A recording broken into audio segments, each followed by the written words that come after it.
Tu já parou para pensar onde ficam guardadas as tuas fotos e as conversas do WhatsApp, os filmes que tu assiste no streaming ou até as respostas que uma inteligência artificial te entrega em poucos segundos? A maioria das pessoas responde a mesma coisa, na nuvem. Mas a verdade é que a nuvem tem endereço. Ela funciona dentro de prédios gigantescos, cheios de computadores ligados 24 horas por dia. Esses lugares existem, têm nome e estão prestes a ganhar um espaço enorme aqui no Rio Grande do Sul. Eu sou a Victoria Urbani e comigo estão Helena Moura e Martina Santos. Neste Simplifica nós vamos falar sobre os data centers, mas antes vamos dar feliz aniversário para Helena Moura. Muitas alegrias, muita saúde, muita felicidade, Helena. Obrigada, Vicky. Muito obrigada. Muito Simplificas para gravar com a gente. Amém, é isso aí, importantíssimo. Helena, fomos as primeiras a te dar parabéns? As primeiras. Bem antecipado, né? O programa está sendo exibido no dia 1º de agosto, mas a gente está gravando antes, então vocês são as primeiras, Vicky, com certeza. Fico feliz em saber disso. E gurias, olha só. Eu adoro que a tecnologia, ela inventa uns nomes que parecem bem complicados, mas quando a gente entende a lógica, faz todo o sentido. Até porque a gente está aqui para simplificar. Porque data center nada mais é do que um centro de dados. É um lugar criado para armazenar, organizar e processar uma quantidade gigantesca de informações. E gurias, quando a gente fala em gigantesca, é gigantesca mesmo. Cada foto que tu salva na nuvem, cada vídeo que tu assiste, cada pesquisa que faz na internet ou até uma conversa com inteligência artificial, tudo isso passa por um data center em algum momento. Bah, mas então aquela ideia de que tudo fica na nuvem é meio enganosa, porque no fim das contas, esses dados estão guardados em computadores de verdade. Sim, Vicky, só que não é um computador como o da nossa casa. Um data center pode reunir milhões de servidores funcionando ao mesmo tempo. São máquinas trabalhando sem parar para armazenar informações, responder pesquisas, transmitir filmes, processar pagamentos e manter aplicativos funcionando. E tem uma curiosidade, gurias, que é muito boa, mas que também me deixou, assim, muito chocada. Quando tu manda um áudio no WhatsApp, ele não sai direto do teu celular pro celular da outra pessoa. Eu achava que era assim que funcionava, tá? Primeiro, ele passa por um data center onde fica armazenado e processado. Só depois chega no destinatário. Ou seja, em poucos segundos, esse áudio pode viajar centenas ou até milhares de quilômetros antes de aparecer na tela de alguém. Isso realmente impressiona, né, Martina? Não consigo conceber isso. Mas os primeiros data centers surgiram ainda na década de 40, mais de 80 anos atrás, e eram usados principalmente por governos e grandes empresas. Mas parece que agora eles ganharam mais espaço e importância. E a resposta para isso tem duas letrinhas, gurias. IA.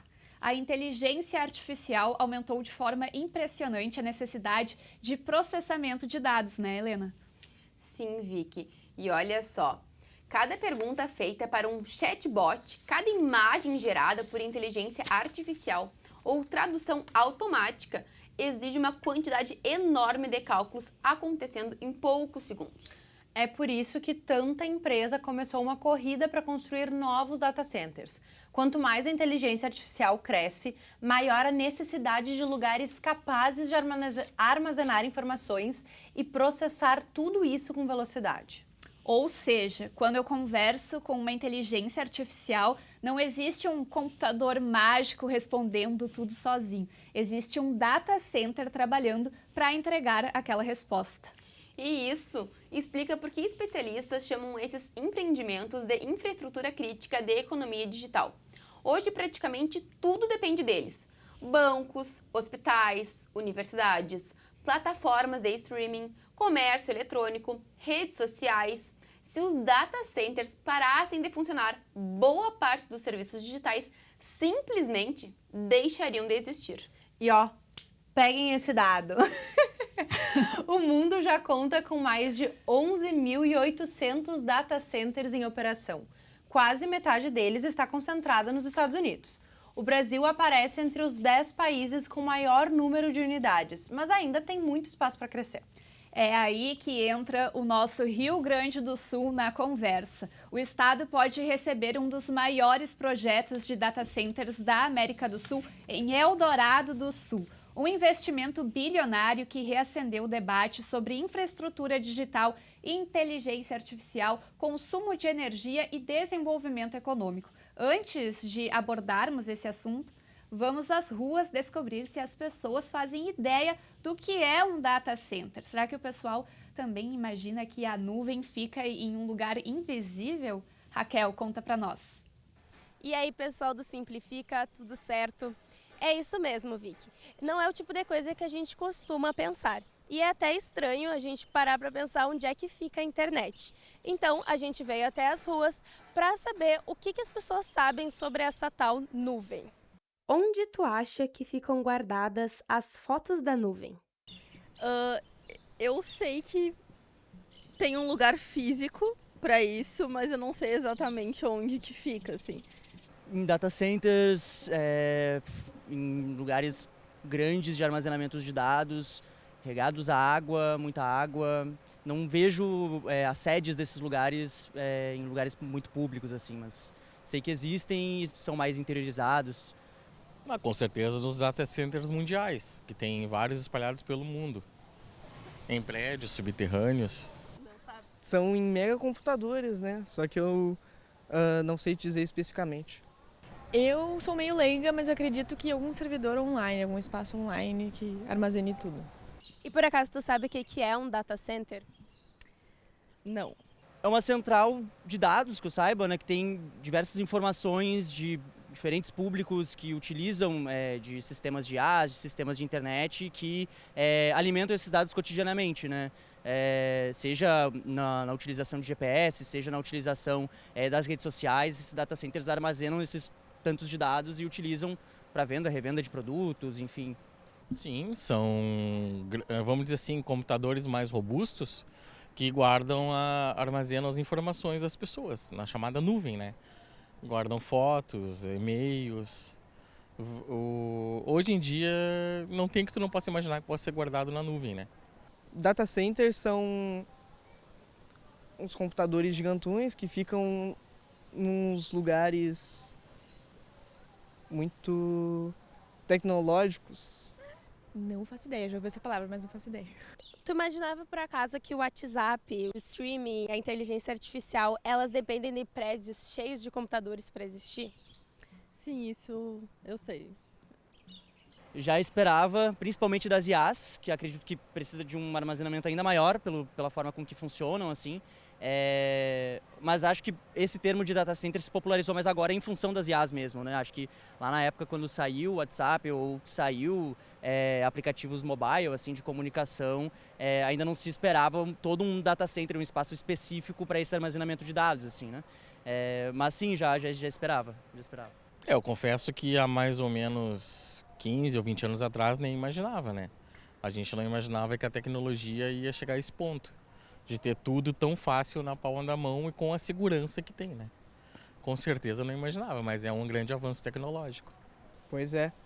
Eles dependem, sim, um gasto de energia bem grande, tem toda uma logística por trás. É algo bem louco se tu parar para pensar.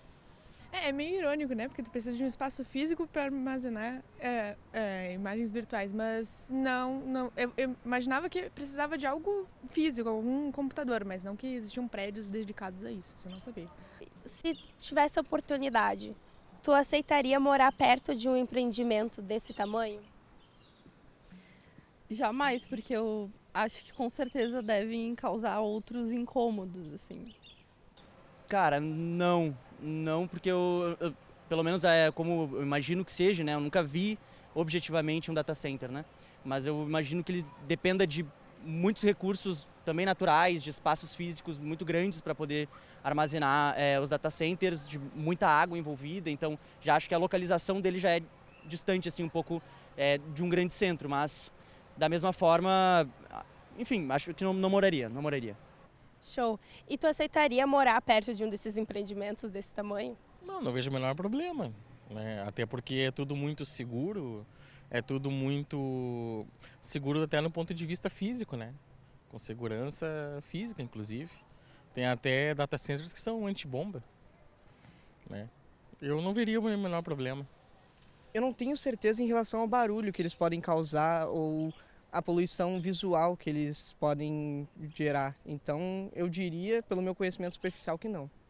Acredito que não. Se tiver algum perto de onde eu moro, eu não faço nem ideia também. Nem imagino como seria um espaço físico desse. E é isso por hoje, gurias. Volto com vocês aí no estúdio. Me impressionou as respostas do Galera pessoal. tá ligada, né? Muito, mas a Raquel entrevistou o Pablo da DTI, que trabalha aqui na Assembleia. Se o Pablo não soubesse, eu já ia começar a ficar meio preocupada. Pois é. A tecnologia impressiona, né? Como avança e fica abobada, assim, tipo... A gente não consegue nem imaginar o futuro, né? Exatamente, porque tudo mudou muito rápido recentemente, né? O que falta acontecer? Onde Nem que a tecnologia vai nos levar, Helena? Não sei se eu ia tenho dizer a nossa criatividade geração, mas suficiente. a Martina, ela é mais nova. Tu também é, acho que só eu aqui sou a mais velha, mas assim, ó... A gente passou por muitas transformações, né? Internet discada, eu e meu irmão, a gente acordava de madrugada pra ali jogar um pouco, meu Deus. Depois da meia-noite, porque era mais barato. Tu ia na locadora pegar filme. Na verdade, a gente é meio que uma escadinha aqui, né? Uma escadinha. Depois a gente faz as contas, não Tu vamos... baixava música, né? Pra escutar. Sim, eu baixava MP3. É muita loucura. Depois vamos fazer os cálculos das nossas diferenças de idade. É muito avanço. Mas pensa no que um data center mais precisa para funcionar. Muita energia, uma conexão de internet extremamente rápida e um lugar onde seja possível crescer. O Brasil oferece justamente essa combinação. Por isso, o país começou a entrar no radar de grandes empresas de tecnologia. E segundo a Confederação Nacional da Indústria, quase 90% da energia elétrica brasileira vem de fontes renováveis. Isso faz diferença porque representa entre 40% e 60% dos custos de operação de um data center. Ou seja, quanto mais limpa e mais competitiva for essa energia, mais atrativo o país se torna para esse tipo de investimento. Só que essa história também tem um outro lado. Se esses empreendimentos reúnem milhares de servidores ligados o tempo inteiro, é claro que eles precisam de uma quantidade enorme de energia para funcionar. E não basta alimentar os computadores. Também é necessário manter todo esse equipamento refrigerado, porque qualquer aumento de temperatura pode comprometer o funcionamento das máquinas. Então, a pergunta é inevitável, junto com as oportunidades econômicas, que impactos ambientais esses projetos podem trazer? E Vicky, o consumo de energia é uma das maiores preocupações. Em um data center, os servidores não param. Eles funcionam 24 horas por dia, 7 dias por semana, como vários serviços de 24 horas. Com a diferença que ele exige sistemas de segurança, redes, baterias, geradores e equipamentos de refrigeração funcionando sem nenhum descanso. Pois é, muitos data centers utilizam sistemas de resfriamento que dependem da água para controlar a temperatura dos equipamentos. Em diversas partes do mundo, isso já provocou discussão sobre o impacto dessas instalações em regiões que enfrentam escassez hídrica. E no caso do projeto previsto para Eldorado do Sul, a empresa afirma que pretende utilizar um sistema fechado. A água seria colocada no equipamento uma vez, resfriada, condensada e reaproveitada continuamente, sem renovação constante. Essa proposta ela reduz o consumo, mas não elimina a necessidade de fiscalização. Afinal, estamos falando de um empreendimento gigantesco, que ainda passa pelo processo de licenciamento ambiental. É bem nessa etapa que são avaliados os impactos sobre energia, água, trânsito, ocupação do solo e toda a infraestrutura da região. E gurias, é claro que Eldorado do Sul não foi escolhido por acaso. O município fica próximo de subestações de energia, tem uma área extensa para futuras ampliações e conta com um clima mais ameno do que outras regiões do Brasil. Temperaturas mais baixas, como o nosso inverno, ajudam a diminuir o gasto com refrigeração. Além disso, a empresa afirma que o terreno escolhido está numa área elevada, fora da região mais atingida pelas enchentes de 2024. Esse é um ponto especialmente sensível, porque um data center precisa funcionar sem interrupções, inclusive durante eventos climáticos extremos. Aliás, isso é uma coisa que chama atenção nesses lugares. Um data center não pode simplesmente ficar fora do ar porque faltou luz. Ele precisa de baterias, geradores e sistemas duplicados, justamente para que os serviços continuem funcionando mesmo quando algum equipamento apresenta algum tipo de problema. É o que o setor chama de redundância, Helenite. Se um sistema falha, outro assume. Em estruturas mais avançadas, até a manutenção pode ser feita sem desligar os servidores. E quanto maior for o data center, maior também é a responsabilidade de manter tudo funcionando. Uma parada pode afetar bancos, hospitais e vários outros serviços importantes que dependem daqueles dados. Então, existe uma espécie de equilíbrio que precisa ser encontrado. É isso aí, Vicky. O empreendimento pode atrair investimentos, gerar empregos e colocar o Rio Grande do Sul no mapa da economia digital. Mas também precisa garantir que esse crescimento aconteça sem comprometer o fornecimento de energia, o meio ambiente e a qualidade de vida das comunidades próximas. Só que assim, gurias, ter energia limpa não significa que a discussão esteja resolvida, tá? É preciso planejar a expansão da rede elétrica, avaliar a capacidade de fornecimento e garantir que a chegada de grandes empreendimentos não prejudique outros consumidores. E é por isso, minha amiga Martina, que esse assunto chegou ao Parlamento Gaúcho. O projeto de Eldorado do Sul pode transformar a economia do estado, mas é preciso responder às questões que trouxemos durante o programa. Quanta energia será necessária? Qual será o impacto ambiental? Quantos empregos serão criados? E que parte dessa tecnologia vai realmente ficar no Rio Grande do Sul? A Assembleia já criou uma subcomissão para estudar o tema e depois instalou uma frente parlamentar dedicada à política pública de data centers aqui no nosso estado. O grupo reúne representantes do setor público, universidades, empresas, ambientalistas e comunidades para avaliar os riscos e as oportunidades desses empreendimentos. A preocupação é que o Rio Grande do Sul não seja apenas o lugar onde os equipamentos ficam instalados, mas participe também da produção tecnológica, da formação de profissionais e do desenvolvimento da inteligência artificial.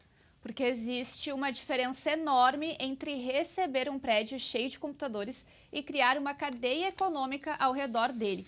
Para que esse investimento deixe um legado, é preciso formar técnicos, engenheiros e profissionais de cibersegurança, incentivar empresas locais e aproximar os centros de pesquisa do projeto. E segundo projeções da indústria, cada bilhão de reais movimentado pelo setor pode gerar milhares de empregos. E os salários na área de tecnologia costumam ficar acima da média de outros setores. É verdade, mas a própria empresa responsável pelo projeto de Eldorado do Sul ainda não apresentou uma estimativa fechada sobre o número de postos de trabalho. Por isso que o acompanhamento público segue sendo super importante. É, Martina, no final que a discussão não é simplesmente ser a favor ou contra um data center. A questão é decidir que modelo de desenvolvimento o Estado quer construir. Um modelo que use muita energia e apenas processe dados de empresas estrangeiras ou um projeto que também gere conhecimento, empregos qualificados e inovação aqui. E vi que essa conversa fica ainda mais importante porque boa parte dos dados brasileiros ainda é processada fora do país. Trazer essa estrutura para cá pode aumentar a segurança das informações e reduzir a dependência de servidores instalados no exterior. É o que se chama de soberania digital, um conceito que envolve informações de governos, empresas, hospitais e até dos próprios cidadãos. No começo do programa, a gente disse que a nuvem tem endereço. Agora, tu já sabe onde ela fica e por que ela pode mudar a economia do nosso estado. A tecnologia pode até parecer invisível, mas a infraestrutura que faz tudo isso funcionar é muito concreta. Ela consome energia, exige planejamento, movimenta bilhões de reais e pode abrir um novo capítulo para o Rio Grande do Sul. Afinal, quanto mais a nossa vida acontece no mundo digital, mais importante é entender quem sustenta essa estrutura aqui no mundo real.